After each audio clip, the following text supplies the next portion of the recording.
Goddammit. Coming off of a close loss to Clemson last week, it looked like the Syracuse Orange could have been a very winnable game against the Pittsburgh Panthers away from being ranked. Instead, Sioux drops its second straight game, a 44-37 overtime defeat. The loss drops Syracuse to 4-2 on the year and 1-2 in conference play.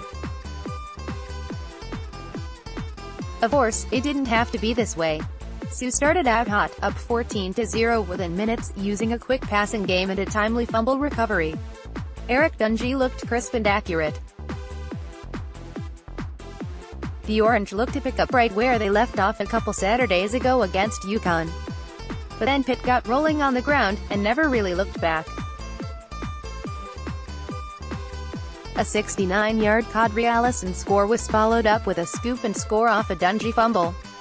It was 14-14, then 17-14 and finally 20-14 in the second quarter before the Orange managed to add an Andreas Zmyt field goal to cut the deficit to 3 before the break. Pitt would score another easy touchdown in the opening seconds of the third quarter to make it 27-17 before a weather delay stopped play for over an hour. For what it's worth, Syracuse did use that time to regroup a bit, making timely stops on defense throughout the third quarter and finding themselves on offense a bit. After struggling for over a quarter throwing the ball, Dungey seemed to find his rhythm again as the third progressed, helping set up a few scores and sport a 31-27 lead heading into the final quarter. Poor run defense and settling for field goals would be the story of the remainder of the game, though. Zmyt stretched the lead to 7 early on at 34-27, but Pitt matched soon after on the ground. Syracuse was able to gain a 3-point advantage by way of a booming 51-yard kick from Zmyt. However, Pitt's Alex Kessman tied it at 37 just before time expired. Overtime went predictably for a team that was struggling to stop the run and is not necessarily great at punching it into the end zone from close. Pitt ran the ball right into the end zone, then Dungey, who had one of his worst games in a while, lofted a pass up to Nakeem Johnson in double coverage.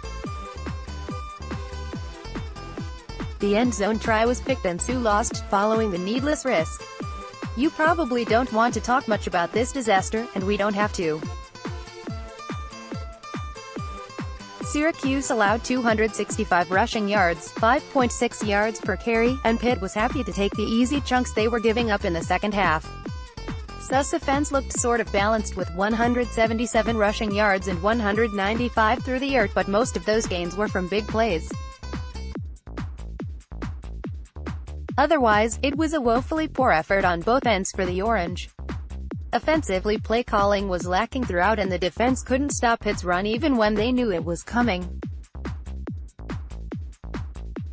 The bye week couldn't come at a better time as this team has some issues to figure out all around now, save special teams, which continued to be an asset.